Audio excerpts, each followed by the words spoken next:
Sir, अभी Lallan top पर एक बहुत शानदार बहस हुई, डज गॉड एग्जिस्ट। इस पर मुफ्ती साहब और जावेद अख्तर साहब ने अपने अपने व्यू रखे हैं। तो इस पर आपकी क्या राय है? बहुत सारे इस पर सवाल आए हैं, इन सवालों पर आपका क्या कहना है? एक छोटा सा रिव्यू हो जाए तो अच्छा लगता। हाँ, ये इंटरनेट में काफ़ी वायरल हो रहा है। मैं भी देख रहा था, आप लोगों के कहने के बाद मैंने पूरा वीडियो देखा। पूरा वीडियो देखने के बाद मुझे जो लगा, जिस तरीके से इंटरनेट में कहा जा रहा है कि इस आर्गूमेंट के बाद जावेद अख्तर की पराजय हो गई, एथिस्ट आर्गूमेंट जो है उसकी पराजय हो गई, ऐसे मुझे पूरे आर्गूमेंट में एक भी ऐसा कोई वाकया मुझे नज़र नहीं आया जहां पर ये लगे कि जो एथिस्ट का जो आर्गूमेंट है उसको गलत साबित किया गया। डज गॉड एग्जिस्ट, इस विषय पर जो डिस्कशन था, मुफ्ती साहब का कोई एक आर्गूमेंट गॉड का एग्जिस्टेंस को प्रमाणित करता हो, ऐसा कहीं भी एक आर्गूमेंट भी नहीं आया। लेकिन इंटरनेट में वायरल हो रहा है कि नहीं, वो तो साबित हो गया है, गॉड एग्जिस्ट करता है, ये साबित हो गया, जो एथिस्ट आर्गूमेंट है जावेद अख्तर साहब, उनकी हार हो गई है। ये ठीक नहीं है, सही नहीं है। हाँ, ये बात ज़रूर है कि मुझे जहाँ तक लगा आर्गूमेंट में देख करके कि जावेद अख्तर साहब उस दिन बहुत थके हुए थे, शायद बीमार भी होंगे, अस्वस्थ भी होंगे। इसीलिए जहाँ जहाँ मुफ्ती साहब को पकड़ना चाहिए था, जहाँ जहाँ वो कॉन्ट्रडिक्टरी स्टेटमेंट दे रहे थे, जहाँ जहाँ पर वो स्लिप करके निकल गए, वहाँ पर उनको पकड़ना चाहिए था। लेकिन जावेद अख्तर साहब कुछ मुझे थके हुए दिखे। इस कारण से वो असर्ट नहीं कर पाए, कोई भी आर्गूमेंट को वो ढंग से, जोरदार ढंग से, जिस तरीके से वो आमतौर पर प्लेस करते हैं, उनका पुराना जो इतिहास रहा है, उस दिन वो अपने फॉर्म में नहीं थे, ये मुझे भी लगा। लेकिन इसका मतलब ये नहीं कि उनका जो आर्गूमेंट्स है, उस आर्गूमेंट्स को उन्होंने गलत प्रमाणित किया, ऐसा कुछ भी नहीं है। हम लोग जब देखेंगे, अगर विश्लेषण करेंगे, तब हम एक एक करके आपको दिखाएंगे कि एक्चुअली ऐसा कुछ भी नहीं हुआ था। जावेद अख्तर के उस वो पर्टिकुलरली इस एक इंटरव्यू में वो जितने थोड़ा सा अस्वस्थ दिखाई दिए, अगर जावेद अख्तर साहब के वो बजाय और कोई अगर औसत दर्जे का भी कोई साइंसदान, औसत दर्जे का भी कोई साइंटिफिक बेंट ऑफ माइंड रखने वाले कोई शख्स अगर होता, तो मुफ्ती साहब कहीं खड़े ही नहीं होते, उनका कोई आर्गूमेंट ही नहीं है। लेकिन ऐसा हो नहीं पाया, ये अफसोस की बात है। लेकिन हम अब एक एक करके अगर हम देखें तो हम उसका आर्गूमेंट को हम बताएंगे आपको। लेकिन एक जगह पर मुझे लगा जिस पर डिस्कशन होना चाहिए, वो सीरियस थोड़ा सा नेचर का डिस्कशन, एकेडमिक डिस्कशन है। बाकी तो सिर्फ बातों का इधर उधर उसका जिसको बोला जाता है मुंह में बात बैठा करके डिस्कशन करना, उस ढंग से किया गया है। एकेडमिक डिस्कशन एक ही चीज़ को लेकर के हुआ।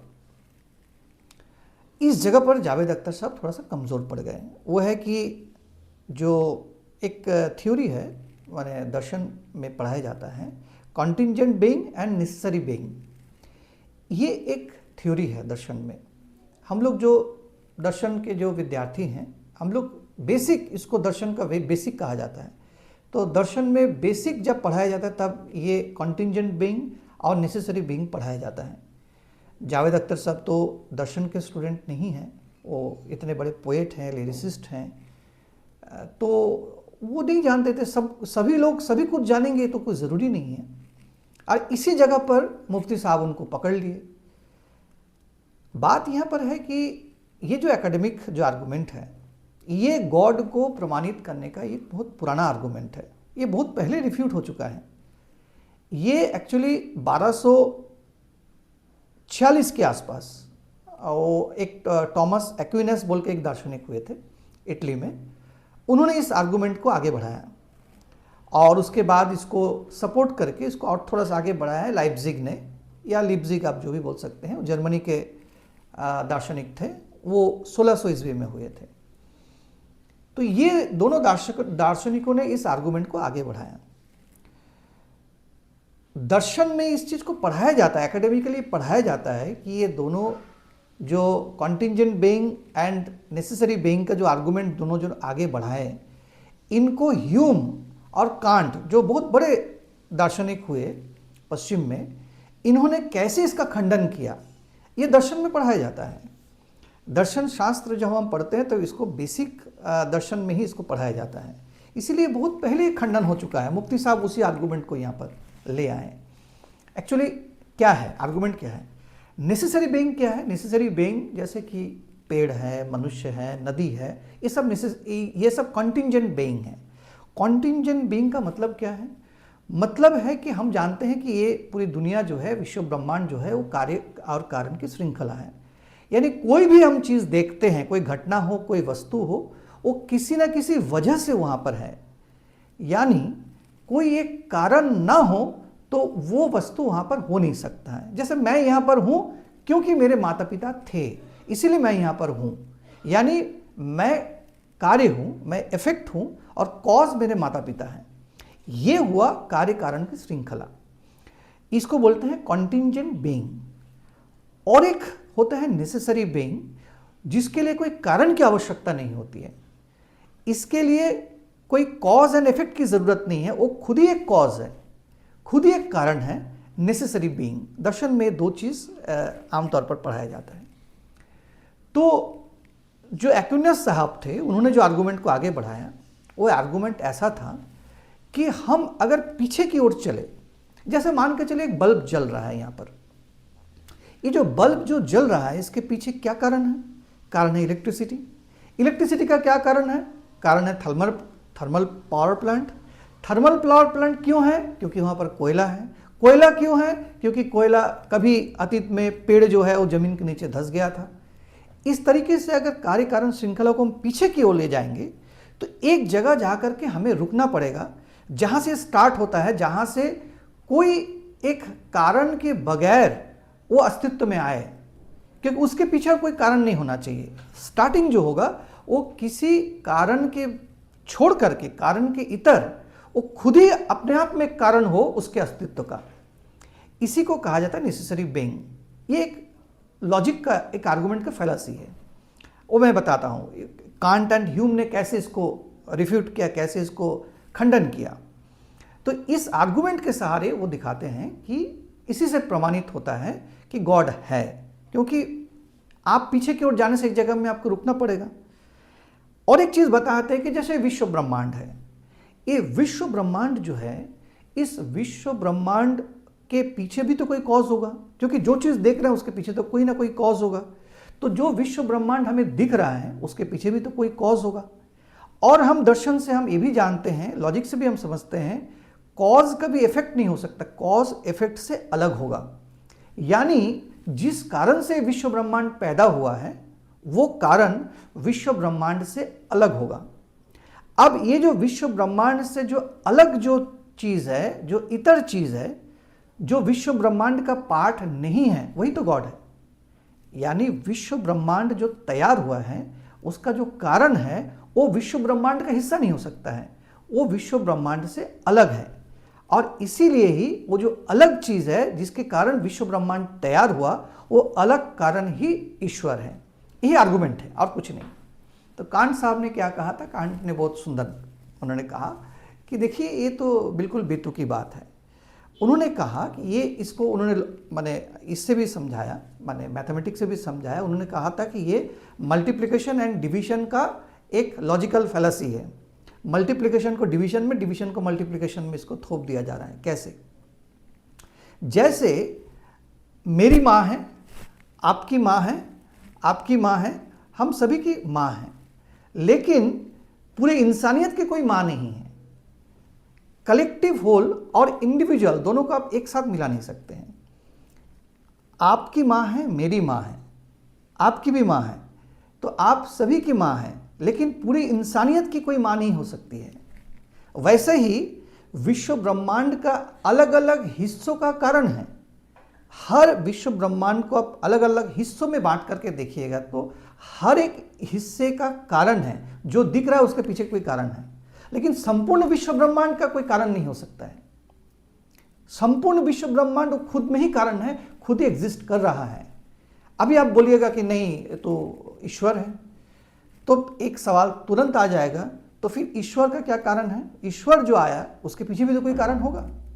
आप अगर एक जगह में जाकर के भगवान के पास जाके रुक जाते हैं तो ये तो आपका एजम्पशन है, तो कोई तर्क नहीं हुआ, ये तो कोई आर्गुमेंट नहीं हुआ, ये आपका फेथ हुआ, आपका विश्वास हुआ।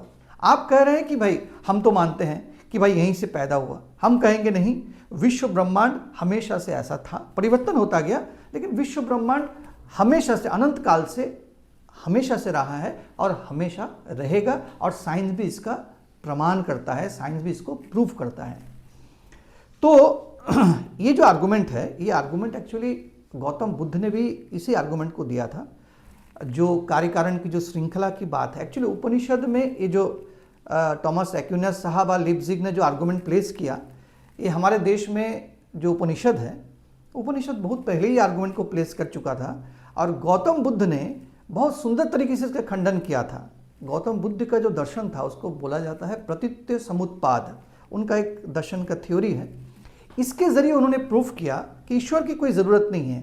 पूरी जो दुनिया है, पूरा विश्व ब्रह्मांड है, एक कार्य और कारण की अनंत श्रृंखला है। इस अनंत श्रृंखला में ही हम सब एग्जिस्ट कर रहे हैं। हर एक चीज़ परिवर्तनशील है, और इस कार्य कारण श्रृंखला के जरिए ही वो पैदा हो रहा है, और फिर वो विकास हो रहा है, और फिर वो खत्म हो जा रहा है। लेकिन पूरे विश्व ब्रह्मांड की कोई माने उसका अंत और उसकी सृष्टि ऐसा नहीं होगा। ये गौतम बुद्ध ने प्रतीत्य समुत्पाद के जरिए बहुत दार्शनिक रूप से इसको प्रमाणित किया। जब हम लोग बुद्धिज्म वर्सेस हम लोग वेदांत को पढ़ते हैं तो उसमें ये चीज़ बहुत बारीकी से दिखाया जाता है।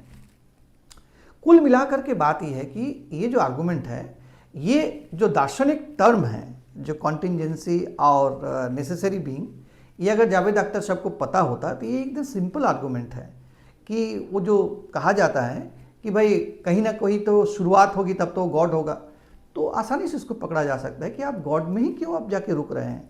अब तो सवाल तो ये भी आएगा कि भाई गॉड का पीछे भी तो कोई कारण होगा।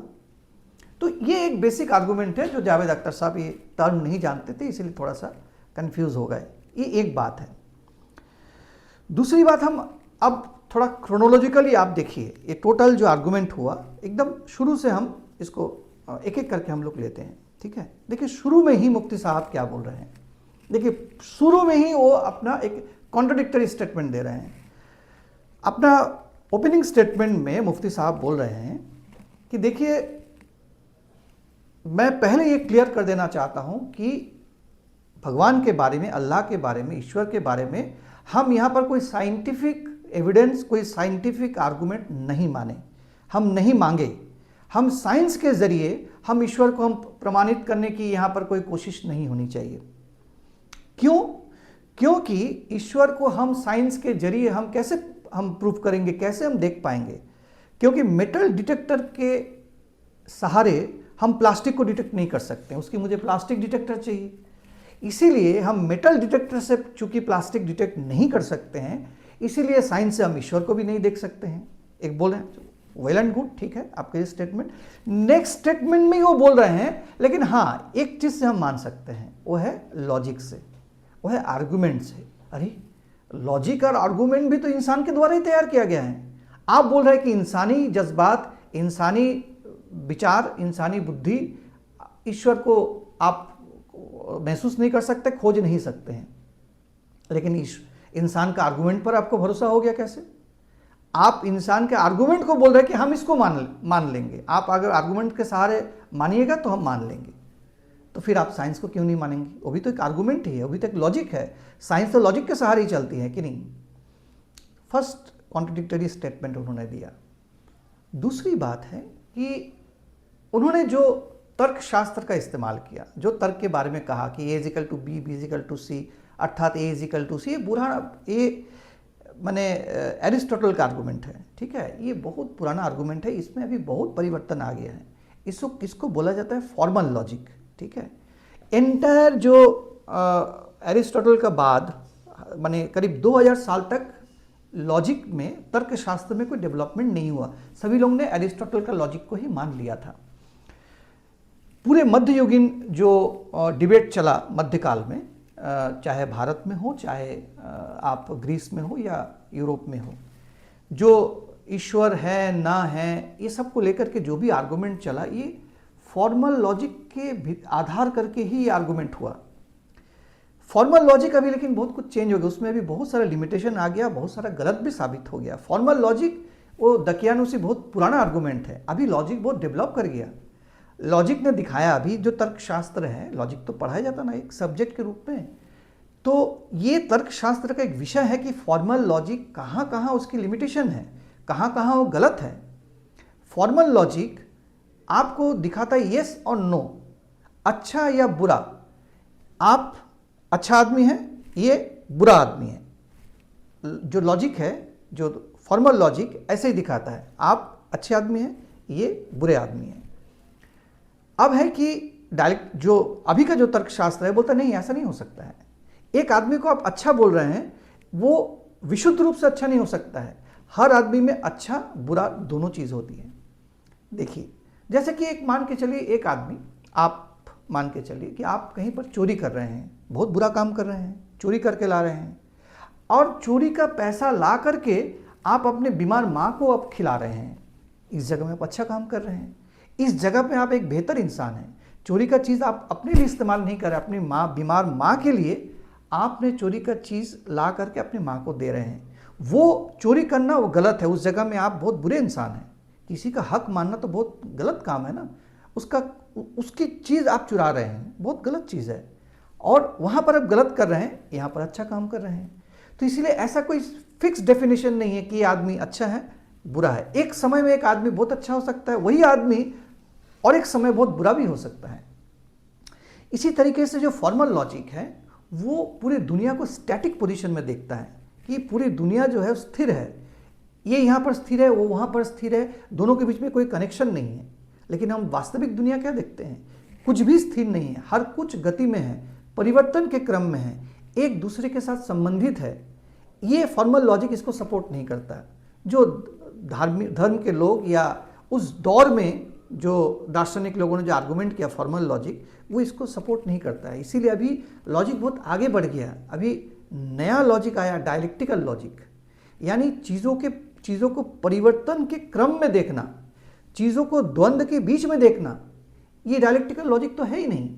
आप फॉर्मल लॉजिक जो गलत साबित हो चुका है, जो ऑब्सोलीट हो चुका है, उसके आधार पर आप सारे आर्गुमेंट को आगे बढ़ा रहे हैं। ये तो दूसरी आपकी गलती हो गई।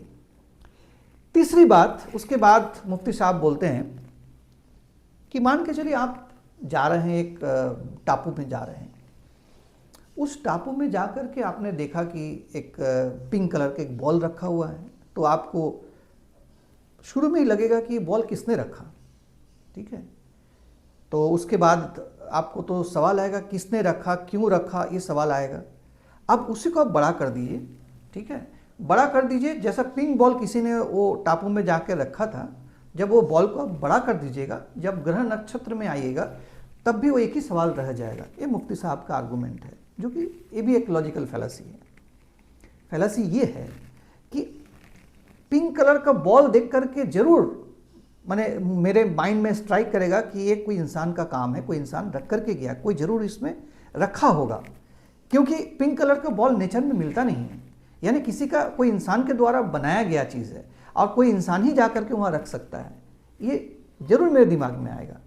लेकिन एक पेड़ के नीचे हम सुबह में, हम शाम को देखें कि पेड़ के नीचे कुछ भी नहीं है, और सुबह में जाके देखें बहुत सारे पत्ते गिरे हुए हैं, तो मेरे मन में ये नहीं आएगा कि ये इसको जरूर कोई गिराया होगा।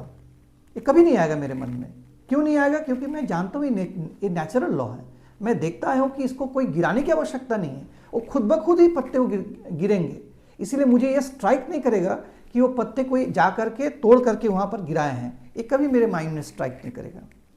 इसीलिए दो चीज़ होता है, एक आर्टिफिशियल, एक नेचुरल। तो नेचुरल चीज़ों को देख करके किसी के मन में भी ये सवाल नहीं आएगा कि भाई ये कोई करवाया है या कोई किया है। इसका प्रमाण क्या है? इसका प्रमाण है कि हमारा जो मानव सभ्यता के इतिहास है, मानव सभ्यता के इतिहास क्या बता रहा है? हजारों साल तक मानव सभ्यता ने बगैर ईश्वर के, बगैर अल्लाह के, बगैर गॉड के गुजारे हैं। जब इंसानी दुनिया में कोई भगवान का अस्तित्व नहीं था, लोग भगवान को नहीं मानते थे या भगवान के बारे में कभी कल्पना भी नहीं किए हैं। वो नेचर को मानते थे, प्रकृति को मानते थे। प्रकृति को देख करके प्रकृति से ही वो डरते थे और प्रकृति में वो कभी कभी देवत्व भी आरोप करते थे कि ये फलाना बाढ़ जो आ रहा है ये बाढ़ की कोई देवता होंगे, ये वायु की जो बेग है, ये जो आंधी तूफान है तो वायु के भी कोई देवता होंगे, ये जो अग्नि है ये जलाता है तो इसके भी कोई देवता होंगे। लेकिन वो प्रकृति से इस दुनिया के हिस्सा है, प्रकृति का हिस्सा है, प्रकृति से इतर नहीं है, सर्वशक्तिमान ईश्वर जो प्रकृति से बियॉन्ड नेचर है, ऐसी कोई परिकल्पना इंसानी माने सभ्यता ने कभी माने बहुत हजारों साल तक नहीं की। और क्यों आया उसका भी अलग रीज़न है, वो कृषि से जुड़ा हुआ है, वो प्रोडक्शन से जुड़ा हुआ, कैसे ईश्वर की कल्पना आया वो अलग चर्चा है। लेकिन हजारों साल तक इंसान के दिमाग में ये चीज़ आया नहीं। क्यों नहीं आया? क्योंकि नेचर है, ये प्रकृति है, ये कोई एक जन बनाया होगा ये कभी कोई सोचा भी नहीं, यार स्वाभाविक रूप से सवाल आएगा भी क्यों, इसीलिए सवाल कभी आया नहीं। जो मुफ्ती साहब ने कहा, जहाँ पर जावेद अख्तर साहब को उनको पकड़ना चाहिए था, वो है फेथ एंड बिलीफ के सवाल पर। क्या बोले जावेद साहब ने? बहुत सुंदर आर्गुमेंट प्लेस किए फेथ एंड बिलीफ को लेकर के। तो मुफ्ती साहब क्या बोले कि नहीं, ऐसे तो कोई बात नहीं है, अगर फेथ अगर लॉजिकल हो, अगर साइंटिफिक एविडेंस से लैस हो, अगर आर्गुमेंटेटिव हो तो मुझे मानने में कोई दिक्कत नहीं है। जैसे फेथ अगर वो लॉजिकल हो तो उसको भी मानने में दिक्कत नहीं होना चाहिए, और बिलीफ अगर लॉजिकल हो तो भी उसको मानने में दिक्कत नहीं होना चाहिए। तो फेथ एंड बिलीफ में हम क्यों डिस्टिंग्विश करें? यहीं पर तो उनको पकड़ना चाहिए था। अगर कोई चीज़ अगर लॉजिकली एस्टेब्लिश्ड है, साइंटिफिक एविडेंस के द्वारा उसे सत्य माने उसके सत्यापन हो चुका है, तब तो फेथ नहीं है, तब तो बिलीफ है। फेथ का मतलब ही होता है कि आप बगैर किसी एविडेंस के, बगैर किसी लॉजिक के, बगैर किसी आर्गुमेंट के आप उस चीज़ को मानो, आप सिर्फ विश्वास करो, आप प्रश्न मत पूछो, सवाल नहीं पूछो, आप सिर्फ उस पर विश्वास करो, यही है फेथ। जैसे ही उसमें आर्गुमेंट उस पर आएगा, जैसे ही साइंटिफिक एविडेंस उसमें ऐड होगा तो बिलीफ हो जाएगा। इस जगह में जावेद अख्तर साहब को उनको पकड़ना चाहिए था, जो कि वो स्लिप करके निकल गए। जावेद साहब उसको पकड़ नहीं पाए उस जगह में। थर्ड पॉइंट जो उन्होंने रखा, वो उसके बाद का टॉपिक में रखा है उन्होंने, वो है प्रिसिशन आर्गुमेंट। ये भी दर्शन में पढ़ाया जाता है। प्रिसिशन आर्गुमेंट एक बहुत ही साधारण सा तर्क है। प्रिसिशन आर्गुमेंट क्या कहता है? प्रिसिशन आर्गुमेंट ये कहता है कि पूरी दुनिया को अगर देखिएंगे, इंसान को देखेंगे तो बहुत आश्चर्य होता है। आश्चर्य ये होता है कि कितने सारे कोइंसिडेंस मिलकर के इंसान को तैयार किया होगा। बहुत सारे कोइंसिडेंस एक साथ मिलकर के इस जीवन की सृष्टि हुई है। तो नहीं लगता कि इतना सारे कोइंसिडेंस एक साथ कैसे हो गया? माने 1000 में 1 चांस है कि ये चीज़ ऐसा होगा, वो चीज़ ऐसा होगा। लग रहा है कि सब कुछ कोई आ करके उतने ही रेशियो में कोई चीज़ों को मिला दिया है, तभी जाकर के प्राण की सृष्टि हो रही है। क्या इसको देख करके नहीं लगता, इस प्रकृति को, इस सृष्टि को देख करके, कि किसी ने बहुत बारीकी से इस चीज़ को बनाया है? सिर्फ कोइंसिडेंस ये कहा जा सकता है? ये एक आर्गुमेंट है ईश्वर को प्रमाण करने के लिए। इसके बारे में कांट ने बहुत सुंदर कहा है। बोल रहे हैं कि ये उन्होंने एक पानी और गड्ढे का उदाहरण दिया है। ठीक है, पानी गड्ढे में आ करके, गड्ढे में पानी पड़ा हुआ है, तो पानी ये सोचता है कि अच्छा देखो कैसे ऐसा हो गया कि गड्ढा का जैसा शेप, माने मेरा जैसा शेप है, गड्ढा का शेप बिल्कुल वैसा है। इस जो गड्ढे हैं, इस गड्ढे का जो शेप है वो बिल्कुल मेरे जैसा है। ये आश्चर्यजनक बात नहीं है कि मैं यहाँ पर थोड़ा सा ऐसा, थोड़ा सा ऐसा, थोड़ा ऐसा, ऐसा ऐसा ऐसा हूँ, और ठीक गड्ढा भी वैसे ही है, एकदम फिट बैठने के लिए। तब जरूर इसको कोई देख करके तैयार किया होगा। नहीं, पानी ने वो गड्ढे का शेप लिया है, गड्ढे ने पानी का शेप नहीं लिया है। ठीक है, ये आर्गुमेंट का फैलेसी है। बात यहाँ पर है कि इस दुनिया में बिलियंस ऑफ माने गैलेक्सी है, बिलियंस बिलियंस बिलियंस ऑफ उसमें स्टार्स है, और उसका भी billion billion crore billion billion उसमें प्लैनेट्स हैं। ठीक है, अब इतने सारे प्लैनेट में उसका भी एनवायरनमेंट है, उसमें भी बहुत कुछ तत्व पाए जाते हैं। अगर उसमें आप प्रोबेबिलिटी को अगर देखिएगा तो बहुत सारे ऐसा प्लैनेट है, बहुत सारे प्लैनेट पृथ्वी के जैसे ही प्लैनेट है। अभी तो एक प्लैनेट की खोज हुई है कि जहाँ पर पृथ्वी जैसे सब कुछ है, वहाँ ऑक्सीजन है जो जीवन के लिए आवश्यक है, ऑक्सीजन है, वहाँ पर पानी है, वहाँ पर गर्मी भी है, सब कुछ वो है पृथ्वी जैसा। लेकिन एक उपादान खाली मिसिंग है, वो है टेम्परेचर।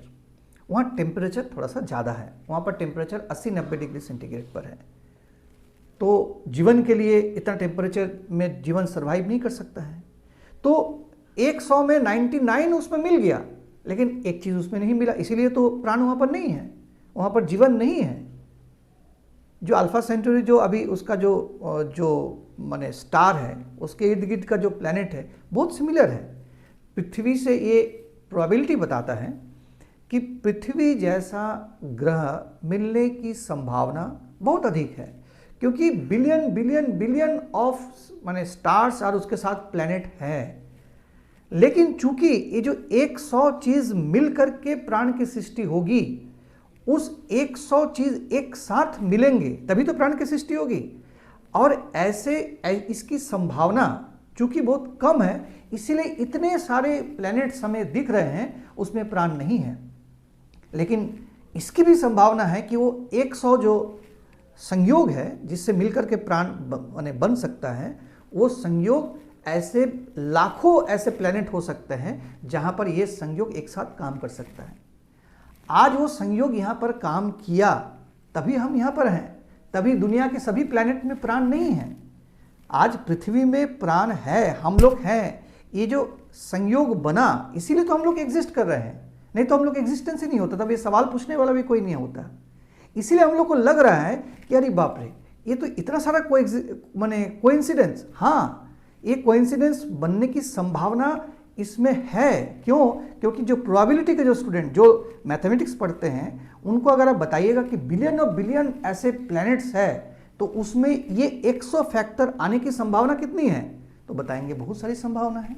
ये आसान सी संभावना है, ये बहुत जटिल संभावना नहीं है, ये बहुत आसान सी संभावना है जहाँ पर ये 100 फैक्टर जो है वो एक साथ मिलकर के प्राणों की सृष्टि हो सकती है। इसमें कोई आश्चर्य की बात नहीं है, ये प्रोबेबिलिटी है। ये प्रोबेबिलिटी भी एक साइंस है, वो भी एक मैथमेटिक्स है। इसीलिए बहुत आश्चर्य हो जाएगा ऐसा कैसे हुआ, ये बिल्कुल भी ऐसा नहीं है। ठीक है, तो यही बात है। तो जो माने कोइंसिडेंस है, हम अगर देखें तो कोइंसिडेंस हम पृथ्वी में भी, हमारे मानव समाज में भी हम देखते हैं। कोइंसिडेंस एक सच्चाई है, एक ट्रुथ है, और इस ट्रुथ के सहारे ही जीवन चलता है, ये दुनिया चलती है। एक सवाल माने जो लोग नहीं जानते वो लोग पूछते हैं, जो इवोल्यूशन का जो थ्योरी नहीं जानते हैं, वो लोग बोलते हैं कि देखो कितना चमत्कार है, ये इतना सारा ग्रीन प्लांट है, माने इतने सारे हरियाली है, इतना माने जहाँ पर घना जंगल है, चारों तरफ हरियाली है।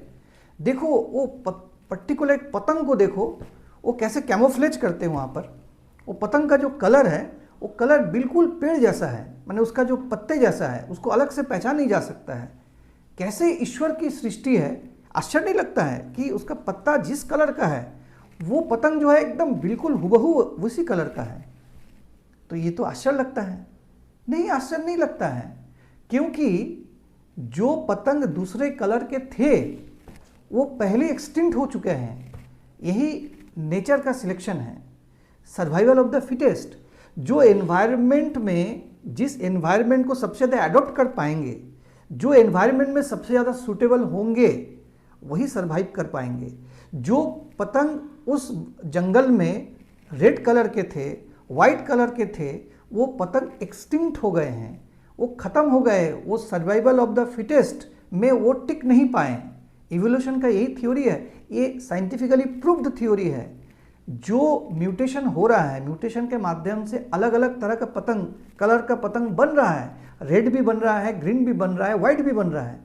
लेकिन ग्रीन पतंग ही जो है वो कैमोफ्लेज करके वो टिक जाता है, ताकि बाकी जो माने पक्षी है, चिड़िया है, उसकी नज़र में वो ना पड़े, इसीलिए वो टिका हुआ है, इसीलिए आज वो दिख रहा है। बाकी लोग एक्सटिंक्ट हो गए हैं। यही लॉजिक अर्थ में, जीवन की सृष्टि में भी वही काम करता है। इसीलिए कोई आश्चर्य की बात नहीं है। ये लॉजिकली उनको बताने की ज़रूरत थी। उसके बाद जावेद साहब ने एक बात मुझे भी वो लगा कि उनका जो थ्योरी है कि भाई एक पेग अगर आप 2 पेग अगर शराब पी ले, हो सकता है कि वो सेहत के लिए अच्छी बात है, लेकिन वो रहता नहीं है और वो जो है वो 10 पेग 15 पेग 20 पेग में चले जाता है। नहीं, अगर शराब अगर अच्छी चीज़ नहीं है तो शराब 2 पेग भी गलत है। ये मेडिकली प्रूव्ड है कि शराब 2 पेग भी स्वास्थ्य के लिए नुकसानदेह है। इसीलिए ये आर्गुमेंट सही नहीं है। लेकिन इसके जवाब में मुफ्ती साहब ने जो कहा और उनका जवाब दे करके वो जिस प्रकार से हाथ पांव वो मैंने फैलाए, लग रहा है कि वो बहुत बड़ा कुछ आर्गुमेंट दे दिए। उन्होंने कहा कि अच्छा ठीक है, अगर 2 पेग अगर धर्म अगर गलत है, क्योंकि जावेद साहब ने कहा था कि अगर 2 पेग शराब 2 पेग में नहीं रहता है, 10 पेग होकर के उसको नशड़ी बना देता है। वैसे थोड़ा सा धर्म अच्छा है, लेकिन वो धर्म एक जगह में रहता नहीं है, वो धीरे धीरे वो सांप्रदायिकता की तरफ चला जाता है और लोगों का खून खराबा करता है। इसके जवाब में मुफ्ती साहब ने जो आर्गूमेंट दिया, मुफ्ती साहब ने ये आर्गूमेंट दिया कि मैं तो कहूँगा कि जो नास्तिकता है, एथिज्म है, वो भी 2 पेग शराब की जैसे है। अगर नास्तिकता उस जगह में रहता नहीं है, एक्चुअली वो बढ़ करके नॉर्थ कोरिया हो जाता है। और ये बोल करके वो इतना कॉन्फिडेंस के साथ वो गए, लग रहा है कि ये मैंने जावेद साहब या ये तो आर्गूमेंट को हरा ही दिए हैं। अब जावेद साहब भी कुछ नहीं बोले। इसमें 2 चीज़ इसमें इसका कॉन्ट्रडिक्टरी बात है। पहली बात है कि आपने जो नॉर्थ कोरिया के बारे में कहा, मतलब ये कहना चाह रहे हैं कि देखो नॉर्थ कोरिया मैंने कितना वहाँ पर तानाशाह है, चूँकि ये लोग ईश्वर को नहीं मानते हैं इसीलिए तानाशाह है, वहाँ पर बोलने की आज़ादी नहीं है। जबकि ये बात सही नहीं है, वहाँ बोलने की आज़ादी नहीं है, ऐसी बात नहीं है। वहाँ पर क्राइम बाकी बहुत सारे देश, पूंजीवादी देशों से बहुत कम है। मैं उस आर्गुमेंट में नहीं जा रहा हूँ। मेरा ये कहना है कि आप जो कह रहे हैं, चूँकि वो नास्तिकता में विश्वास करते इसीलिए वो माने डिक्टेटर बन गए हैं, लोगों को बोलने की आज़ादी को वो छीन रहे हैं, तो सबसे ज़्यादा ये काम तो जो धर्म मानने वाले लोग ने किया है। हिटलर तो धर्म को मानते थे, ईश्वर को भी मानते थे। हिटलर ने तो पूरी दुनिया में कत्लेआम मचाया। आप चंगेज़ खां को ले लीजिए, आप जो भी बड़े बड़े जो नरसंहार किए हैं जो लोग, आप उनको देख लीजिए, उनका बैकग्राउंड पढ़ लीजिए। सबके सब धर्म के अनुयायी थे, सबके सब ईश्वर में विश्वास रखने वाले लोग थे। उन्होंने पूरी दुनिया में जो तबाही मचाया, जिसने अपने डिक्टेटर है, डिक्टेटर का आप उदाहरण लीजिए, जिन्होंने कत्लेआम किया, आप देखिएगा वो सब धर्म के मानने वाले लोग हैं, ईश्वर को मानने वाले लोग हैं। इसीलिए चूंकि वो नास्तिकता में विश्वास करते थे, इसीलिए नॉर्थ कोरिया में डिक्टेटर आया। बात ऐसी नहीं है। डिक्टेटर एक सामाजिक व्यवस्था के कारण आता है। कोई भी तानाशाह पैदा होता है उसके सामाजिक बनावट के कारण से, उसके ईश्वर के विश्वास या न विश्वास के कारण से नहीं। इस चीज़ को आपको समझना होगा। अगर आप देखेंगे कि नास्तिकता में विश्वास करने वाले लोग, मैंने जैसा उनको बोल रहे थे ना कि नास्तिकता में विश्वास करने वाले लोग मैंने बहुत पाखंड होते हैं, बहुत बदमाश होते हैं। तो भगत सिंह तो नास्तिकता में विश्वास करते थे, भगत सिंह ईश्वर को नहीं मानते थे। तो उनके जैसे मॉरल कैरेक्टर जिन्होंने देश के लिए अपना जीवन सिर्फ न्यौछावर नहीं किया, वैचारिक जो उत्कर्ष 24 साल की उम्र में जो वैचारिक परिपक्वता का जो उन्होंने उदाहरण पेश किया, कितने ऐसे लोग हैं। ईश्वर चंद्र विद्यासागर भगवान में विश्वास नहीं करते थे, वो भगवान की पूजा भी नहीं करते थे, लेकिन ईश्वर चंद्र विद्यासागर जैसे समाज सुधारक जिन्होंने अपना पूरा जीवन समाज के लिए, समाज के उत्थान के लिए, कल्याण के लिए न्यौछावर कर दिए, तो क्या ईश्वर चंद्र विद्यासागर में मॉरलिटी नहीं था? इसीलिए ये तर्क बिल्कुल गलत है कि नास्तिकता के कारण वहाँ पर नॉर्थ कोरिया ऐसा हुआ। ये बिल्कुल गलत है। अगर हुआ भी है तो वो वहाँ की सामाजिक व्यवस्था के कारण से, नास्तिकता के कारण से नहीं।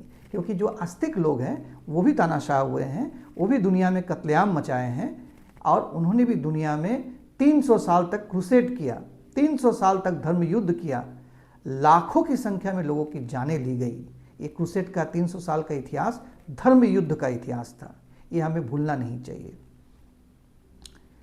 उसके बाद जो मुफ्ती साहब ने और एक सवाल रखा, जावेद साहब ने पहले सवाल रखा, उसके जवाब में जो उन्होंने कहा, जावेद साहब ने सवाल रखा कि भाई जो धर्म है उसके साथ सबसे बड़ा प्रॉब्लम ये है कि वो सवाल का इजाज़त नहीं देता है। सवाल जहाँ करने की इजाज़त नहीं हो वो शैतानों का घर है, उससे आपका कल्याण नहीं हो सकता। बिल्कुल उन्होंने सही कहा। इसके जवाब में मुफ्ती साहब ने क्या कहा? मुफ्ती साहब ने कहा कि नहीं, मैं तो ऐसा नहीं मानता, मैं तो समझता हूँ कि सवाल करना चाहिए और मैं इसकी इजाज़त देता हूँ। मैं मतलब उनके धर्म, मतलब उनका कहने का मतलब था इस्लाम, कि इस्लाम तो सवाल पूछने की आज़ादी, बल्कि बोलते हैं कि भाई ज़्यादा से ज़्यादा सवाल पूछो। इस्लाम में ऐसा नहीं हुआ। उनका कहना था कि जैसे क्रिश्चियनिटी में हुआ, जैसे गैलीलियो, जियोर्डानो ब्रूनो, इन लोगों को जिस प्रकार से सताया गया, किसी को जिंदा जलाया गया, ये यूरोप में हुआ है। हमारे देश में भी जो है सनातन धर्म के साथ विज्ञान का बहुत बड़ा विरोध हुआ, लेकिन इस्लाम ऐसा नहीं है। इस्लाम सवाल की इजाज़त देता है और इस्लाम सवाल पूछने वालों को वेलकम करता है। ये कहने का उनका आशय यही था। लेकिन इतिहास हमें क्या बतला रहा है? इस्लाम, पूरे इस्लामी दुनिया में क्या हुआ, अरब दुनिया में क्या हुआ? देखिए, एक शख्स थे इब्न अल हैथम, ठीक है, ये बहुत बड़े एक साइंटिस्ट थे, इंजीनियर भी थे, जो मिस्र के जो नाइल नदी है उस पर उसका जो बाढ़ है उसको कैसे कंट्रोल किया जाए, उन्होंने उसका इंजीनियरिंग एक ड्राइंग बनाया था। वो आज भी लोग रिसर्च का विषय है कि उन्होंने इतना पक्का ड्राइंग कैसे बनाया था। तो वो इतने पहुँचे हुए एक विद्वान थे।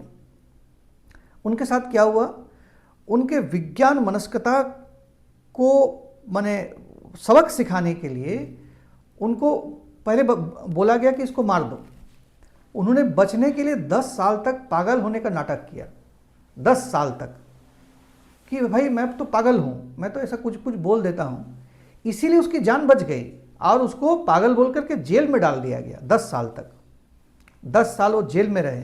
अगर पागल का एक्टिंग नहीं करते तो उसको मार दिया जाता। इब्न अल हैथम। इसके बाद एक बहुत बड़े दार्शनिक जो अरब दुनिया में नहीं पूरी दुनिया में जाना जाता है, उनका नाम है इब्न सीना। वो अरब दुनिया के सबसे बड़े दार्शनिक रूप में परिचित हैं। उनका क्या हश्र हुआ? वो भी साइंसदान थे, विज्ञान मनस्क थे। उनका क्या हश्र हुआ? उनका ये हश्र हुआ कि वो कोई एक शहर में टिक नहीं पाते थे, उनको पकड़ने से उसको मृत्युदंड हो जाता। इसीलिए आज इस शहर में, कल उस शहर में, परसों उस शहर में, ऐसे वो पूरे अरब में वो भागते फिरे पूरे जीवन काल, ताकि वो पकड़े जाने से उसको मार दिया जाता। इब्न सीना। इसके बाद एक और बड़े दार्शनिक हुए हैं जिनका नाम है इब्न रुश्द। इब्न रुश्द जो थे वो एक्चुअली बहुत विज्ञान मनस्क व्यक्ति थे और उन्हीं के सोच को लेकर के बाद में रेनेसां आया। तो इब्न रुश्द जो थे उनके सारी पुस्तकों को जला दिया गया, उनकी किताबों को जला दिया गया।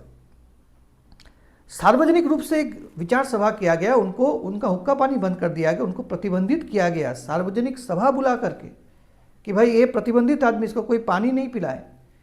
ये स्थिति कर दिया गया था। उनकी सारी जो भी किताब उन्होंने लिखी थी, जिन्होंने किताबों का संग्रह उन्होंने किया था, सारी किताबें जला दी गई।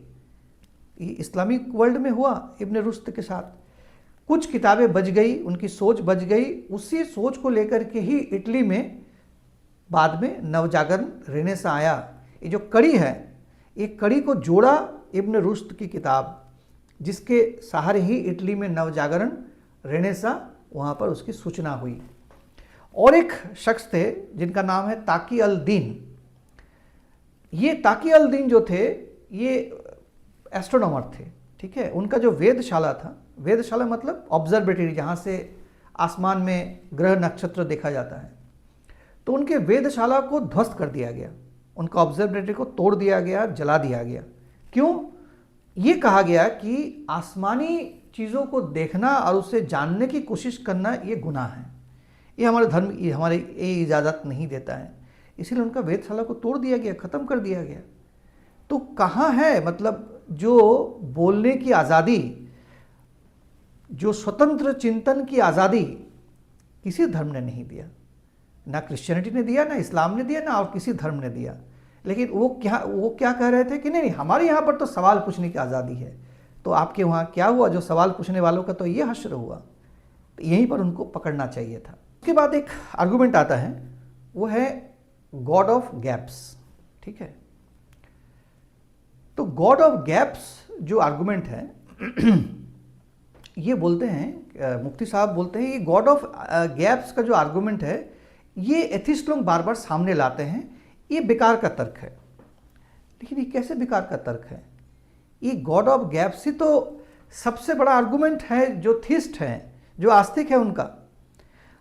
आज से नहीं, हजारों साल से, जब से विज्ञान की जय यात्रा शुरू हुई, विजय यात्रा शुरू हुई, तब से जो धर्म है वो बार बार विज्ञान को ये दिखाता है कि अच्छा तुमने तो ये बता दिया, ये बताओ तो, देखा ये बता नहीं पाया ना, यही तो ईश्वर की देन है। ये तुमने नहीं बता पाया ना, यही तो ईश्वर है, यही तो भगवान है। आज से 100 साल पहले भी ये रहस्य किसी को नहीं पता था कि भाई जो संतान है वो लड़का होगा या लड़की होगी। ये किस तरीके से, किस साइंस के जरिए ये होगा, किसी को पता नहीं था। तो लोग साइंस वालों को पूछते थे, धर्म के लोग, कि ये बताओ भाई बेटा होगा या बेटी होगी, बता सकते हो? ये ईश्वर की देन है, ये तुम नहीं बता सकते हो। ये भगवान की देन होती है, किसी के घर में बेटा होगा या बेटी होगी। लेकिन आज तो साइंस ने दिखा दिया कि हम सिर्फ ना पहले ये जान सकते हैं, बल्कि हम चाहने से हम बेटा भी पैदा कर सकते हैं, चाहने से हम बेटी भी पैदा कर सकते हैं। और ये किसी ईश्वरीय विधान के कारण से नहीं है, एक्स क्रोमोसोम और वाई क्रोमोसोम का खेला है। ये आज से कुछ साल पहले ही इसका आविष्कार हुआ है। इतने सालों से जो थिस्ट है उनका क्या आर्गुमेंट होता था कि भाई तुमने अपना पिताजी को देखा है जन्म देते हुए, तुमने अपना पिताजी को कैसे तुम आइडेंटिफाई कर सकते हो कि ये तुम्हारे पिताजी हैं? तुम्हारे माँ ने बताया, इसी पर ना तुम भरोसा किया, विश्वास किया कि भाई ये मेरे पिताजी हैं। ऐसा कुछ तो प्रूफ नहीं है। तो उसी तरीके से भगवान है, इसका क्या बात है? इसका क्या तुमको प्रूफ करके दिखाना पड़ेगा? भगवान है तो है, तुम्हारा पिताजी है तो है, ये विश्वास करना पड़ता है। लेकिन अभी तो साइंस ये भी प्रूफ करके दिखा दिया कि आपका जो पिताजी है, ये डीएनए टेस्ट से ये बिल्कुल पता लगाया जा सकता है कि वो आपके पिताजी है या नहीं है। इसीलिए जहाँ जहाँ गैप मिला है, जहाँ साइंस ने बता नहीं पाया, वहीं पर आर्गुमेंट होता है कि अब बताओ, इस जगह में बताओ। ठीक है, वैसे ही अभी बताया जा रहा है कि भाई बोलो विश्व ब्रह्मांड की सृष्टि कैसे हुई? साइंस को पता नहीं है। साइंस को कोई भी चीज़ को स्वीकार करने में गुरेज नहीं है कि मैं नहीं जानता हूँ। लेकिन मैं नहीं जानता इसका मतलब ये नहीं है कि मैं कभी नहीं जानूंगा, मैं जरूर जानूंगा। आज मैं नहीं जानता हूँ, आज मैं इतना दूर तक मैं जानता हूँ। जो जानता हूँ मैं बोलूँगा, जो नहीं जानता हूँ उसके लिए प्रयास करूँगा। लेकिन धर्म ऐसा नहीं। धर्म के मामले में क्या है, वो सब कुछ जानता है और हमेशा हमेशा के लिए जानता है, उसके लिए अनजान में कुछ नहीं है। कुरान में सारा ज्ञान है, वेद में सारा ज्ञान है, गीता में सारा ज्ञान है, बाइबल में सारा ज्ञान, इससे बाहर कुछ हो ही नहीं सकता है। यही दिक्कत है, दिक्कत इसी जगह पर है। और यहीं पर गॉड ऑफ गैप्स जो है वो आर्गुमेंट हमेशा से ये लोग देते आए हैं, जिसको मुफ्ती साहब इनकार कर रहे थे। उसके बाद जो नेक्स्ट आर्गुमेंट है, नेक्स्ट आर्गुमेंट उन्होंने रखा वो है कि एग्नोस्टिसिज्म के बारे में। उन्होंने कहा कि माने ये विकास दिव्य कीर्ति का भी हम देखे हैं, उनका भी ये सवाल रहता है कि हम ईश्वर को हम प्रमाणित नहीं कर सकते हैं, ये बात सही है। लेकिन हम ईश्वर नहीं है ये भी तो प्रमाणित नहीं कर सकते हैं। मुफ्ती साहब ने इसी आर्गुमेंट को लाया कि आप भले एग्नोस्टिक आप हो सकते हैं, लेकिन आप नास्तिक कैसे हो सकते हैं? आप बोल सकते हैं कि भाई भगवान है या नहीं है मैं नहीं जानता हूँ, लेकिन आप बोल रहे हैं कि नहीं है, ये भी तो एक आर्गुमेंट है। और नहीं है जो है आप बोल रहे हैं, तो ये आपके ऊपर में बर्डन ऑफ प्रूफ की जिम्मेवारी आती है। मतलब इसका ये कहना है कि बर्ट्रैंड रसेल ने अपनी किताब में उन्होंने बहुत डिटेल्स में इसका जिक्र किया है। कोई अगर बोलते हैं कि कोई चीज़ है तो उसको प्रूफ करने की जिम्मेवारी उसी की है। कोई अगर कहे कि भाई वो नहीं है तो इसकी जिम्मेवारी उसकी नहीं होती है। जो बोल रहे हैं कि प्रूफ आप दिखाओ, जो बोल रहे हैं कि ये चीज़ है, उसको प्रूफ उसी को करना होगा जो बोल रहे हैं। इसका एग्जाम्पल है, इसको सहज ढंग से थोड़ा सा बता रहे हैं। जैसे मैंने कहा कि जुपिटर में, मैं यहाँ से देख रहा हूँ एक चिड़िया जो है वो जुपिटर में उड़ रही है। तो लोग हमसे पूछेंगे भाई कैसे, तुम कैसे बोल रहे हो? आप साबित करके दिखाओ। जैसे साइंस में होता है, साइंस में कोई बोलता है कि मैंने ये दवा का आविष्कार किया और ये दवा जो है इसको खिलाने से मलेरिया ठीक होता है। तो सब लोग पूछते हैं भाई कैसे ठीक होता है, उसका कारण बताता है, 100 लोगों पर एक्सपेरिमेंट करके दिखाता है कि भाई देखिए इसका 100 लोगों को मलेरिया है, मैंने ये दवाई दिया, इसका ठीक हो गया। इसी से वो प्रूफ होता है। तो ये बर्डन ऑफ प्रूफ करने की जिम्मेवारी उसकी है जो ये कह रहे हैं कि मैंने इस चीज़ को देखा है, उसके ऊपर में जिम्मेवारी है। जब तक हम इस चीज़ को प्रूफ नहीं करेंगे तब तक हम इसका एग्जिस्टेंस नहीं है के रूप में ही मानेंगे। कैसे? जैसे मैं ये कह रहा हूँ कि जुपिटर में एक चिड़िया उड़ रही है, आप ये साबित करके दिखाओ कि जुपिटर में चिड़िया नहीं है। कोई चीज़ नहीं है, नॉन एग्जिस्टेंस को प्रूफ करना असंभव है। नॉन एग्जिस्टेंस को प्रूफ नहीं किया जा सकता है। आप बोलेंगे कि भाई आप प्रूफ करके दिखाओ नॉन एग्जिस्टेंस, नहीं, नॉन एग्जिस्टेंस प्रूफ नहीं होता है। जैसे कि मैं बोल रहा हूँ कि जुपिटर में जो है चिड़िया उड़ रही है, ठीक है, तो सबसे पहले लॉजिक तो आता है वहाँ तो एनवायरनमेंट है नहीं है, वहाँ पर कैसे जीवन हो सकता है। मैं कहता हूँ कि भाई मैं तो देख रहा हूँ। तो आप पूछिएगा कि भाई आप देख रहे हैं तो आप दिखाइए कोई टेलीस्कोप वगैरह से। नहीं, टेलीस्कोप से नहीं, मैं अपनी तीसरी आंख से मैं देख रहा हूँ। तो आप बोल रहे हैं आप देख रहे हैं तो मुझे दिखाइए। बोलते नहीं, आप तो देख नहीं सकते हैं, आपके पास तो तीसरी आंख तो है नहीं। भाई मैं तो बहुत साधना और बहुत मैंने तपस्या करके मैंने ये दृष्टि प्राप्त की है कि मैं दूर दूर तक मैं देख सकता हूँ। ये आप नहीं देख सकते हैं, लेकिन मैं देख सकता हूँ, मैं देख रहा हूँ यहाँ से। आप प्रूफ कीजिए कि वो गलत है, मैं नहीं देख रहा हूँ। आप प्रूफ कर सकते हैं। मैं बोल रहा हूँ कि मैं देख रहा हूँ, आप नहीं प्रूफ कर सकते हैं। इसीलिए अनअस्तित्व का, नॉन एग्जिस्टेंस का प्रूफ नहीं हो सकता, एग्जिस्टेंस का ही प्रूफ हो सकता है। आप नहीं है ऐसा कैसे प्रूफ कीजिएगा? दूसरा आर्गुमेंट है, साइंस ये कहता है कि जो साइंस के अनुसार नहीं है, जो साइंटिफिक आर्गुमेंट को सपोर्ट नहीं करता है, उसका एग्जिस्टेंस नहीं है। जैसे मान के चलिए केपलर का जो आर्गुमेंट है, कोपरनिकस ने कहा कि पृथ्वी जो है वो सूर्य के चारों ओर एकदम वृत्ताकार सर्कुलर पाथ में घूम रहा है, ये कोपरनिकस ने कहा था। केपलर ने सारे फोर्सेस का गणना करके, सारे जो ग्रह नक्षत्र और उसके जो फोर्सेस है इसका काउंटिंग करके उन्होंने दिखाया, उनका केपलर्स लॉ बोला जाता है, कि नहीं, ये वृत्ताकार पथ में घूम नहीं सकता है, ये इलिप्टिकल पथ में ही घूम सकता है। अंडाकार रास्ते में ये घूमती है हमारी पृथ्वी, यानी इलिप्टिकल वे में ही इसको घूमना है, इसके अन्यथा हो ही नहीं सकता है। कोई ये नहीं कह सकता है कि भाई आप कैसे बोल सकते हैं, आपने देखा है।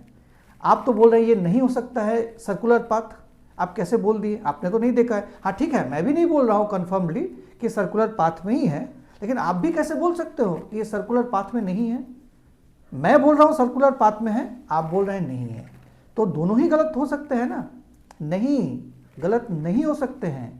जो फोर्सेस को काउंट करके मैं कह रहा हूं कि इलिप्टिकल पाथ में ही घूमना है, तो वो इलिप्टिकल पाथ में ही घूमेगा, इसके अन्यथा हो ही नहीं सकता। यही तो साइंस है, यही तो विज्ञान है। इसी को तो सहारे करके मैं बोल सकता हूं। जब बाहर से मैं जब सैटेलाइट लेकर के गया तो मैं बाहर से मैं वो मैंने प्रत्यक्ष से उसका प्रमाण मिला कि हाँ सही में केपलर ने जो कहा था कि हाँ सही में ये बिल्कुल एकदम इलिप्टिकल ऑर्बिट में पृथ्वी जो है सूर्य के चारों ओर घूमती है। जब तक ये नहीं देखा गया तब तक क्या प्रूव नहीं हुआ? प्रूव हुआ, वो लॉ के जरिए प्रूव हुआ, साइंस के जरिए प्रूव हुआ। यही तो विज्ञान है, इस विज्ञान को आपको मानना होगा। यही तो विज्ञान का कमाल है कि मैं उस चीज को वहां नहीं जाकर के भी मैं प्रमाणित कर सकता हूं कि वो नहीं है। तो आप बोलेंगे कि तो गॉड के क्षेत्र में क्या आर्गुमेंट है? गॉड के क्षेत्र में ये आर्गुमेंट है कि साइंस ये मानता है कि कोई भी चीज, कोई भी वस्तु हो, कोई भी एनर्जी हो, कोई भी मैटर हो, कोई एनर्जी हो, उसको ना तैयार किया जा सकता है ना डिस्ट्रॉय किया जा सकता है, उसका फॉर्म बदल सकता है। आप इलेक्ट्रिकल एनर्जी को केमिकल एनर्जी में तब्दील कर सकते हैं, केमिकल एनर्जी को लाइट एनर्जी में तब्दील कर सकते हैं, लेकिन नए से आप ऊर्जा पैदा नहीं कर सकते हैं। सिर्फ ऊर्जा का आप ट्रांसफॉर्मेशन कर सकते हैं। ये है law of conservation of energy, ये फिजिक्स में पढ़ाया जाता है। आप बोलेंगे कि भाई मैं ऐसा नहीं मानता, मैं मानता हूं कि शून्य से, मतलब जहां कुछ भी नहीं था वहाँ से एनर्जी पैदा हुआ। जो ईश्वर का जो कॉन्सेप्ट है, मैं कहता हूँ कि भाई नहीं, हो ही नहीं सकता है, ये संभव ही नहीं है। आप अगर कहेंगे कि यहाँ कि डार्क मैटर के बारे में अभी तक साइंटिस्ट लोग ने माने नहीं उसके बारे में जान पाए, तो जो नहीं जानते हैं वही ईश्वर है। आप बोल सकते कुछ भी नाम, और डार्क मैटर के जगह आप बोलते हैं ईश्वर, कोई दिक्कत नहीं, आप बोलिए। लेकिन आप बोलेंगे कि नहीं, कंजर्वेशन ऑफ एनर्जी जो है वो उस चीज़ को नहीं मानते हो, एनर्जी तैयार किया जा सकता है। जब तक कोई दूसरा साइंस आकर के ये प्रूव नहीं करता है कि भाई शून्य से एनर्जी तैयार होता है, हो सकता है, शून्य से कोई वस्तु तैयार हो सकता है, तब तक हम इसको नहीं मानेंगे। यही साइंस है, यही विज्ञान है, यही लॉजिक है, यही तर्क है। ऐसा ही दुनिया चलती है, ऐसा ही दुनिया चलनी चाहिए। नहीं तो हम तो कुछ भी मानने लगेंगे, कुछ भी हम विश्वास करने लगेंगे, सब कुछ पॉसिबल हम बोलेंगे कि इस दुनिया में कुछ भी पॉसिबल है। ऐसा नहीं होता है, बहुत कुछ पॉसिबल है, बहुत कुछ पॉसिबल नहीं है। उसके बाद मुफ्ती साहब ने एक आर्गूमेंट प्लेस किया, वो है मिडिल ईस्ट और यूरोप का, जो जावेद साहब ने आर्गूमेंट बहुत सुंदर ढंग से प्लेस किया था। जावेद साहब ने कहा कि आप देख लीजिए कि एक जो मैप है, कहाँ कहाँ धर्म का प्रभाव ज़्यादा है। दूसरा मैप लीजिए, वहाँ दीजिए कहाँ कहाँ क्राइम ज़्यादा है, देखेंगे कि वो मैप में डॉट एक ही जगह में पड़ रहा है। तो उन्होंने कहा कि मैंने रिसर्च किया है कि ऐसा तो बिल्कुल नहीं है। जैसे यूरोप में वहाँ पर धर्म का प्रभाव कम है, लेकिन वहाँ तो रेप ज़्यादा है। तो इसके बारे में बाद में एक लड़की ने बहुत सुंदर सवाल रखा है कि जो महिलाओं का जो अधिकार है, यूरोप में जितने अधिकार हैं, वहाँ जितने रेप रिपोर्टेड होते हैं, वो मिडिल ईस्ट में क्या होते हैं।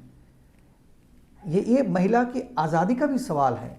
वहाँ पर अगर आप देखें स्कैंडिनेवियन देशों में, वो तो माने फैक्चुअली भी वो गलत बोल रहे थे। अगर आप स्कैंडिनेवियन देश देखें, जैसे नॉर्वे, जैसे फिनलैंड, स्विट्ज़रलैंड, आंकड़ा बता रहा है कि वहाँ पर लगभग 90% जो है एथिस्ट है, मतलब नास्तिक लोग रहते हैं। वहाँ जो जीवन का जो स्तर है, हैप्पी इंडेक्स है, मतलब जीवन माने उन लोगों का जो जीवन, खुशहाल जीवन कितने बिता सकते हैं, उसका जो इंडेक्स है वो पूरी दुनिया में वो सबसे आगे है। और आप धार्मिक, जहाँ धर्म मानने वाले लोग हैं, जहाँ देश में प्रभाव ज़्यादा है, वहाँ देखिए जितने खून, जितने बम विस्फोट, जितने कत्लेआम ये अरब और ये जो थर्ड वर्ल्ड की दुनिया में जो होता है, क्या स्कैंडिनेवियन देशों में होता है? नहीं होता है। तो बात यहाँ पर आर्गूमेंट, सिंपल आर्गूमेंट है। आप जेल में चले जाइए, आप एक जेल में सर्वे करके देखिए, आप देखिएगा 100 में 99.99% जो अपराधी हैं वो सब भगवान को मानने वाले हैं। तो भगवान को मान करके भी वो अपराध कर रहे हैं। इसका मतलब है कि धर्म उसको अपराध करने से रोकता नहीं है। अपराध होता कहाँ से? अपराध होता है सामाजिक व्यवस्था से। इस चीज़ को समझना होगा। ये धर्म मानने या ना मानने से नहीं होता है, सामाजिक व्यवस्था ही अपराध को जन्म देता है। कितने जगह पर है जहाँ पर आप देखेंगे कि भ्रष्टाचार है, ठीक है, एक सिस्टम में भ्रष्टाचार है, उस सिस्टम को अगर बदल दिया जाए, भ्रष्टाचार पर अंकुश लग जाता है। ये हिस्ट्री ने इसको प्रमाणित किया कि जो असम में है, जो इनइक्वालिटी है, इसी ने लोभ को जन्म दिया है। आदमी का जो ग्रीड, माने जो ग्रीडीनेस है ना, जो लोभी प्रकृति है, इसको असाम्य ने पैदा किया। जब समाज में साम्य व्यवस्था थी, एक समय आदिम साम्यवादी समाज था, उस समय चोरी नहीं होती थी, उस समय लोगों में कोई लोभ नहीं था, उस समय लोग कहीं से चुरा करके मेरे घर में ला करके कोई चीज़ रख देंगे, इसकी प्रवृत्ति नहीं थी। और ऐसा समाज 100-200 साल नहीं, हज़ारों साल तक इस धरती पर जीवित था, जिसको हम लोग आदिम साम्यवादी समाज बोलते हैं। ये इतिहास है। कब आया चोरी, डकैती, लोभ, ईर्ष्या, कहाँ से पैदा हुआ? जब समाज विकास के क्रम में प्राइवेट प्रॉपर्टी आया, जब समाज में इनइक्वालिटी तैयार हुआ, वो सामाजिक व्यवस्था के कारण, उसने ये लोभ, चोरी, डकैती को जन्म दिया। ये अपने आप नहीं आया, यानी परिस्थिति, सामाजिक व्यवस्था आदमी के अंदर में ये सब फितरत पैदा करता है। ये कोई धर्म या अधर्म के कारण से नहीं होता है, ठीक है। तो इस चीज़ को आपको अच्छे से समझना होगा कि धर्म जो है वो माने ये जो सामाजिक व्यवस्था जो बुराई पैदा कर रहा है, उसमें वो और चौगुना उसको बढ़ा दिया। क्यों? क्योंकि धर्म जो है आदमी को इलॉजिक बनाता है, उसका लॉजिक काम नहीं करता, उसका तर्क नहीं काम करता है। हम सुन लिए कि फलाना धर्म के लोग हैं वो मेरे विरोधी है, बस उसको काटो, मारो, उसको जलाओ, मॉब लिंचिंग करो, उसको जिंदा जला दो, जो करना है करो। लेकिन एक रैशनल आदमी जो लॉजिक मान करके चलता हो वो ऐसा काम कभी नहीं करेंगे। इसके बाद जो मुफ्ती साहब ने जो आर्गूमेंट प्लेस किया, आप देखेंगे उन्होंने एक आर्गूमेंट प्लेस किया, वो है टेस्ट देने के सवाल पर। एक सवाल आया कि भाई हम लोग जो माने, ये भगत सिंह का आर्गूमेंट है।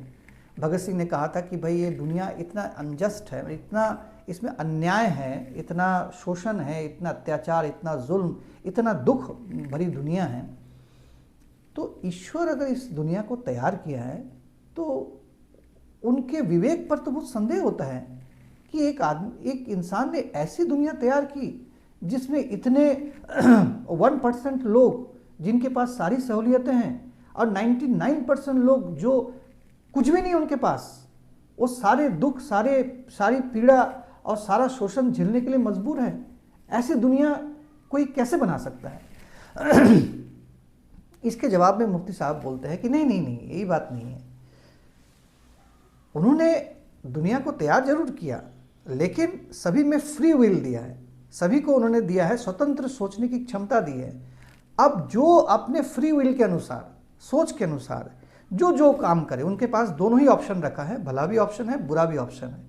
अगर तुम बुरा कर्म करोगे तो उसका परिणाम तुमको भुगतना पड़ेगा, बुरा परिणाम। अगर अच्छा कर्म करोगे तो अच्छा परिणाम भुगतना पड़ेगा। तो गॉड जो है ये आपका टेस्ट लेता है, दोनों चीज़ को रखते हैं, अच्छा भी बुरा भी। अब है कि आपको टिक मार्क करना है। 4 ऑप्शन दे दिए आपको, करेक्ट ऑप्शन आपको टिक मार्क करना है, 3 ऑप्शन गलत है, इसीलिए गलत भी रखे हैं, सही भी रखे हैं। ये मुफ्ती साहब ने आर्गूमेंट प्लेस किया, ये लॉजिक में कुछ दम ही नहीं है। भगत सिंह ने बहुत सुंदर आर्गूमेंट प्लेस किया था। देखिए बात यहाँ पर है कि आप कह रहे हैं कि वो टेस्ट लेने के लिए वो ये सब चीज़ कर रहे हैं।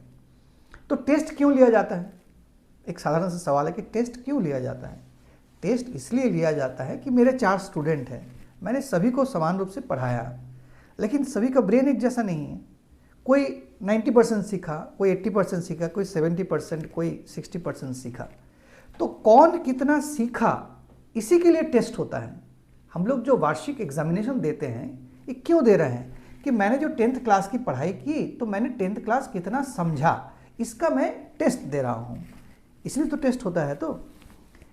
तो अभी सवाल है कि यहाँ पर जो टेस्ट लेने वाले हैं, जो विक्षक हैं, जो एग्जामिनर है, अगर हम ये मान के चले कि एग्जामिनर जो है उसके पास ये क्षमता है कि वो उसके ब्रेन भी तैयार कर सकते हैं, माने कोई 90%, कोई 80%, कोई 70% जो ग्रहण क्षमता है, इसमें कोई उसका ब्रेन भी तैयार कर रहा है।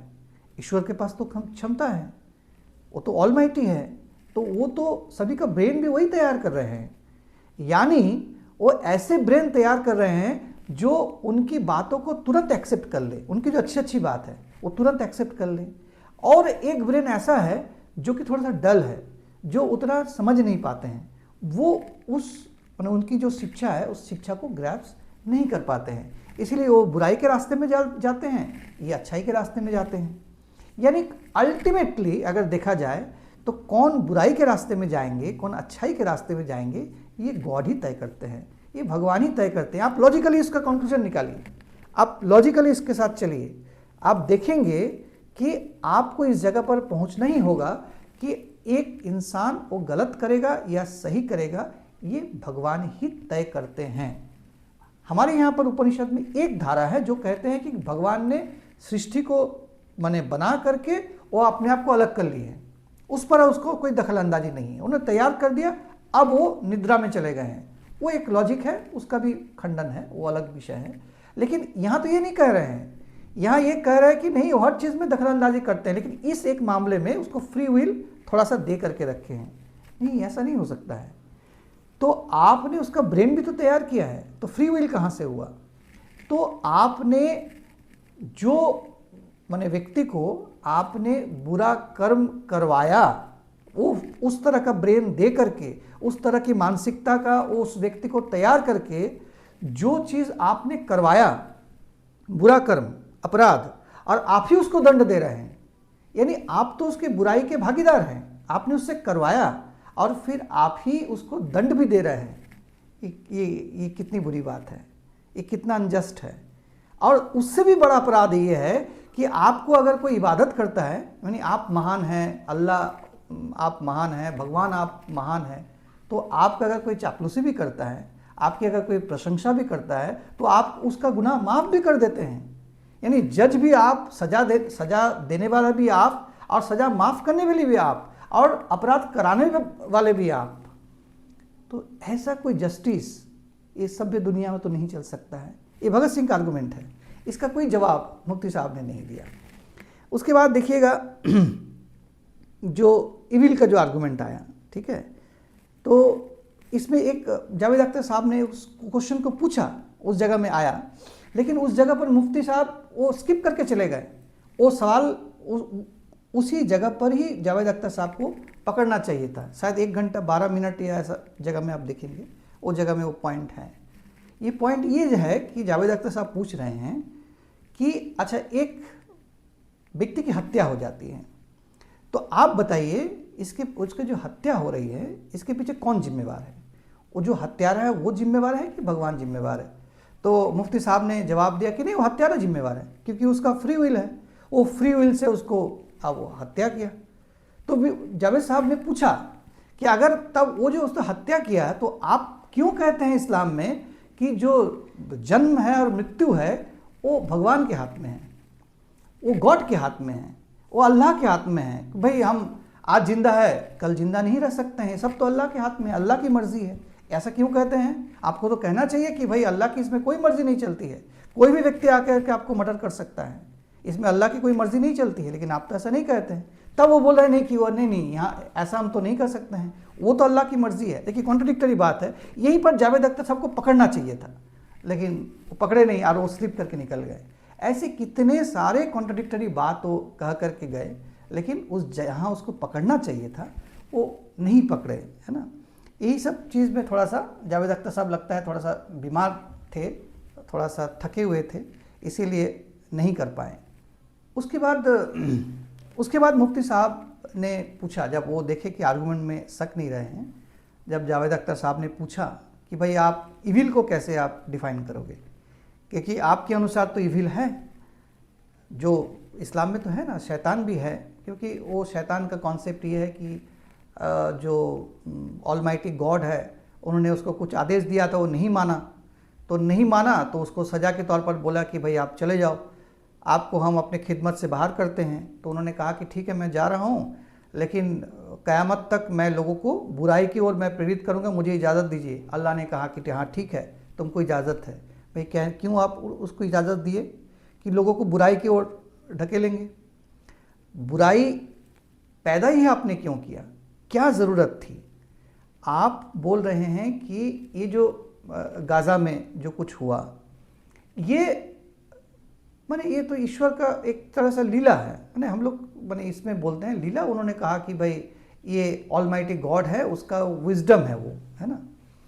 तो इस जगह में उनका ठीक ठाक उनकी जो है ना हजामत हुई है, सभी लोगों ने मिल करके कहा। उस जगह पे वो बिल्कुल लड़खड़ा गए थे मुफ्ती साहब कि एक व्यक्ति आप उसको सज़ा दे रहे हैं, ठीक है, तो आप कह रहे हैं कि इसमें उसकी बहुत कुछ बात छुपी हुई जो कि हम नहीं समझ सकते हैं। तो जावेद साहब ने पूछा कि एक बच्चा जो है उसने क्या गुनाह किया, बताइए। देखिए ये आर्गूमेंट 2 आर्गूमेंट हो सकता है, ठीक है। एक आर्गूमेंट पुनर्जन्म का होता है, एक इस्लाम का आर्गूमेंट है। पुनर्जन्म का आर्गूमेंट उसको खंडन करने में 2 मिनट लगेगा और इसको खंडन करने में 1 मिनट लगेगा, यही बात है। पुनर्जन्म का आर्गूमेंट भी वो खंडन हो जाएगा, कोई बात ही नहीं उस पर। लेकिन इसमें तो और दिक्कत है कि आप कह रहे हैं कि भाई वो कोई अपराधी नहीं, वो बच्चा अपराधी क्या है, उसका कोई अपराध नहीं है, और वो जन्म लिया है और उसका चिथड़ा उड़ गया है बम धमाके में। उसका क्या गुनाह था? क्यों उसको ये पनिशमेंट दिया गया? आपने उसके बाद उन्होंने कहा कि नहीं ये तो इंजेक्शन है, बच्चा को आप जैसे इंजेक्शन देते हैं ना, ये इंजेक्शन है। तो जावेद साहब ने ठीक ही पूछा, ये इंजेक्शन है, ये उसके लिए अच्छा है? कोई शिशु एक विकलांग बनकर पैदा हुआ, कोई मानसिक रूप से विकलांग पैदा हुआ, तो वो जो विकलांग होकर के जो पैदा हुआ उसमें उसकी क्या गुनाह है, उसकी क्या गलती है, ये तो बताइए। तो उसकी फिर सजा आप क्यों दे रहे हैं? जब उसका गुनाह ही उसका निर्देशित नहीं है, उसका निश्चित नहीं है, तो आप उसको सजा कैसे दे रहे हैं? यही बात है। तब उन्होंने पूछा तो आप बताइए इविल को आप कैसे डिफाइन करोगे, बुराई को कैसे आप डिफाइन करोगे? जावेद अख्तर साहब यहाँ पर बोल नहीं पाए, चुप हो गए। लेकिन इस जगह पर तो बोल सकते थे, ऐसे आमतौर पर अगर दूसरे समय होते तो बोलते, लेकिन अस्वस्थ बीमार थे इसलिए शायद उस जगह को बोल नहीं पाए। एक साधारण सी बात है, बुराई का कारण इस समाज व्यवस्था की जड़ में है। जो सोशल स्ट्रक्चर हम देख रहे हैं, अगर इस सोशल स्ट्रक्चर को हम ठीक कर दें, समाज व्यवस्था को अगर हम दुरुस्त कर दें, जो 1% लोग 99% पर रूल कर रहे हैं, इस व्यवस्था को अगर हम जस्ट बना दे, न्यायपूर्ण बना दे, जैसे आदिम साम्यवादी समाज में था, उस समय कोई इस तरह का कोई शोषण, जुल्म, अत्याचार, ये सब कुछ भी नहीं था। फिर आया गुलामी, दास प्रथा, स्लेवरी, जुल्म शुरू हुआ। तो जब हम इसको हम संशोधन करेंगे, इसका हम समाज व्यवस्था को जब बदल देंगे, तब बुराई का भी अंत होगा। बुराई हमारे भीतर है, बुराई पैदा हुआ इस समाज व्यवस्था से। ये समाज व्यवस्था को बदल देने से हमारे अंदर से बुराई भी खत्म होगी, और इसका प्रमाण है, हमने देखा है। हम देखे हैं सोवियत यूनियन में, हम देखे हैं रूस में, चाइना में, क्या था वो देश। सोवियत यूनियन में तो 10 साल के भीतर में, क्रांति के रिवॉल्यूशन के 10 साल के भीतर में, वहाँ पर आधे से ज़्यादा जेल बंद करना पड़ा, 50% जेल बंद हो गया। ये कौन बोल रहे हैं? ये सोवियत रूस के कम्युनिस्ट शासक क्लेम नहीं कर रहे हैं। इरिना स्कारियातीना, जो कि जार की बेटी थी, जार परिवार की जो हत्या की गई थी, वो अमेरिका चली गई थी। अमेरिका से लौट करके उन्होंने आकर के कहा कि मैं आया था सोवियत यूनियन में दिखाने के लिए कि भाई सोवियत यूनियन में इतने नरपिशाच लोग रहते हैं, लेकिन मैंने आकर देखा यहाँ तो अलग अलग तरह से बात हो रही है। यहाँ लोग, उनकी भाषा में, लोग पादरी बन रहे हैं, मतलब बहुत न्यायपूर्ण बन रहे हैं, लोग बहुत यहाँ पर मॉरल बन रहे हैं। यहाँ पर जेल, आधा से भी ज़्यादा जेल बंद कर दिया गया है। ये इरिना स्कारियातीना का कहना है। तो समाज व्यवस्था में जैसे जैसे बदलाव होता है, आदमी का मॉरलिटी, आदमी के अंदर में जो बुराई है वो भी खत्म होती है। तो ये सब चीज़ जो है उसको ढंग से वहाँ पर आर्गूमेंट में रखना चाहिए था। फिर भी मैं ये कहूँगा कि जो भी आर्गूमेंट जावेद साहब ने रखा, उसको उन्होंने बहुत बेहतरीन ढंग से ही रखा, लेकिन उनको बहुत असर्टिव ढंग से और ऑफेंसिव तरीके से रखना चाहिए था, जो उनको पकड़ना चाहिए था। वो जो एक एक लॉजिक को स्किप करके सेल्फ कॉन्ट्रडिक्टरी बात को कह करके निकल गए, ये जगह में उनको पकड़ना चाहिए था। ये अगर पकड़ते तो आर्गूमेंट बहुत मज़ेदार होता। ये आर्गूमेंट लेकिन स्वागत योग्य है। लल्लन टॉप ने जो किया है, इस तरह आर्गूमेंट होना चाहिए। और जो साइंसदान हैं, जो विज्ञान के छात्र हैं, साइंटिफिक बेंट ऑफ माइंड को लेकर चलते हैं, इन लोगों को बुलाना चाहिए। और उधर से भी लोग आते हैं, तो ये डिबेट बहुत स्वस्थ डिबेट है, ऐसा डिबेट होना चाहिए। हमारे देश में इसके बहुत रिच परंपरा रही है शास्त्रार्थ का, तो ऐसा डिबेट होना चाहिए। हम इसका स्वागत करते हैं और आने वाले समय में और भी इस पर हम लोग डिस्कशन करेंगे। ठीक है, ओके।